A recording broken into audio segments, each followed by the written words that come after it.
ఉందో తెలుసు.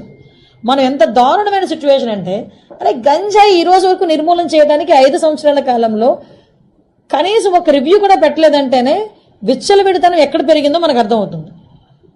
ఆఖరికి వైఎస్ఆర్సీపీ నాయకులు కూడా గంజాయిలు అమ్ముకోవడంలోని గంజాయి వ్యాపారంలోని ఇన్వాల్వ్ అయిపోయారు కాబట్టి వాళ్ళు అసలు దీని మీద కనీసం దృష్టి పెట్టలే. ఏమండి, చింతపల్లి నుంచి జీమాడుగల్ నుంచి అటువైపు నుంచి అదేవిధంగా మనకి ఒడిశా నుంచి ఇలాంటి మల్టిపుల్ ప్లేసెస్ నుంచి మనకి గంజాయి సరఫరా అవుతుంది. మనకి ఎన్ని చెక్ పోస్టులు ఉన్నాయండి అని డిపార్ట్మెంట్ వాళ్ళని అడిగితే 3 చెక్ పోస్టులు ఉన్నాయని చెప్పారు. 3 చెక్ పోస్టులు ఉన్నాయి. ఎందుకు రాదండి లోపలికి?